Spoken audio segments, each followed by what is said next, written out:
Hi class, welcome again to another session on biomaterials. So we are discussing maxillofacial implants in which we have already discussed the face contour correction biomaterials. Now let us discuss the mandibular reconstruction materials today.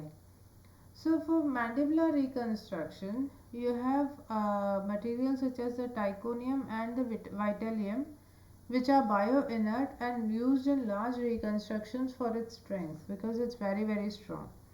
However, the major disadvantage of using either tyconium or vitalium is that it cannot be worked in a surgical table, in the sense that it cannot be customized in a surgical table. It has to be customized separately. It cannot be broken or amended or mended in a surgical table. It has to be precisely cut outside and then brought in, right? So then you have tantalum, which is highly bioinert, but it is again not workable in a surgical table. It is not ductile enough to drill with a high speed drill, and brittle. It's brittle. It is subjected to brittle postoperative fractures. There are cases where postoperative fractures have been noted in the while using tantalum for mandibular reconstruction. Next, you have the stainless steel mesh, which is 316L stainless steel. We all know what is 316L by now because we have discussed this in the second unit. So, stainless steel, like we all know, is well tolerated in the human body. It facilitates ingrowth of fibrous tissues and it is hard, but it can be bent and cut in a table, right? However, if you are cutting the stainless steel material and customizing it for the patient's application in the surgical table, it is going to leave a lot of particles at the work desk after cutting and filling. So it leaves a lot of mess, and sometimes these particles can enter the patient's body as well if you are doing it too close to the patient. Next, you have the titanium mesh, which is used in reconstruction, which is used in large reconstruction. It is more workable than any other mesh, that is, it can be amended when compared to any other mesh, and it is used to fixate mandibular fragments and therefore reduces immobilization. So, immobilization of the mandibles can be reduced by using titanium mesh. Next one, you have the Kirshner's wire or the Steinmann pin. So these are screwed through a rib graft or polymer and are usually used as a temporary space maintainer.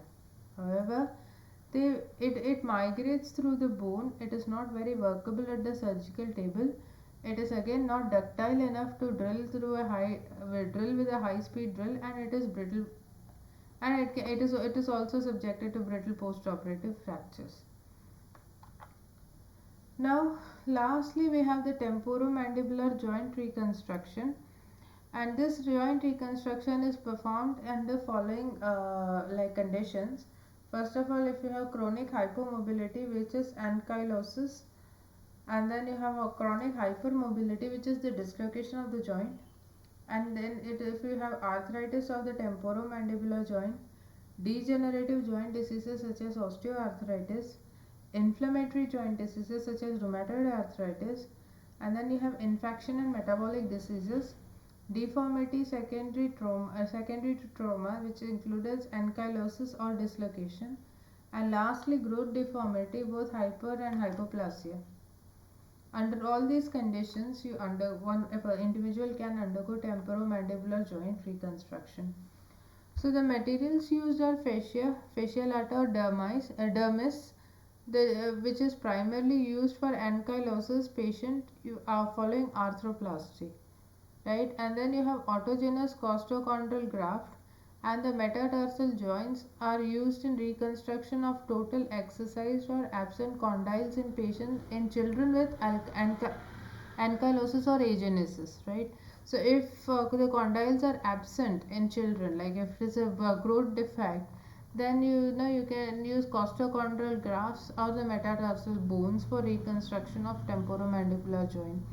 Silicone rubber, acrylic, Teflon, and metallic condylar stump prostheses are also advocated as interpositional articular material in ankylosis patients following gap osteoarthroplasty, right? And then you have stainless steels, cobalt chromium alloys, and others that are occasionally used to line the glenoid fossa, which as opposed to capping the mobile mandibular stump.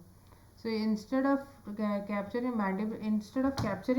capping the mandibular stump or the mandible itself, glenoid fossa is used to glenoid fossa is lined properly in order to stabilize the mandible. And then you have metallic propoplast condyles with ramus shank and titanium condyles with ramus mesh, which are which are used to correct ankylosis following condylectomy. So mandibular advancement to correct malocclusion is feasible with these prostheses. Then you have Valium or titanium mesh, which can be bent into a tubular shape for condylar blockage in patients who are hypermobile.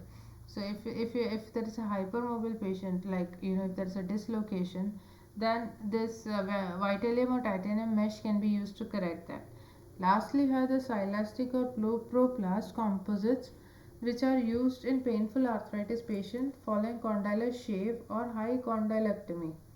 So it also serves as a meniscus or a fibrous substitute to aid normal joint function, because you want the joint to function as smoothly as possible. You do not want the joint to be rubbing against the other bone. So in order to facilitate that, you need a fibrous membrane or a meniscus which would provide cushioning to the joint, and that can be done using silastic or proplast. So these are like trademark materials. That's why we have an R there. So they are like commercially available materials, and these are used for these purposes. I hope you had a fruitful session learning about this with me, and I shall see you again soon with another video. I hope you take care till then.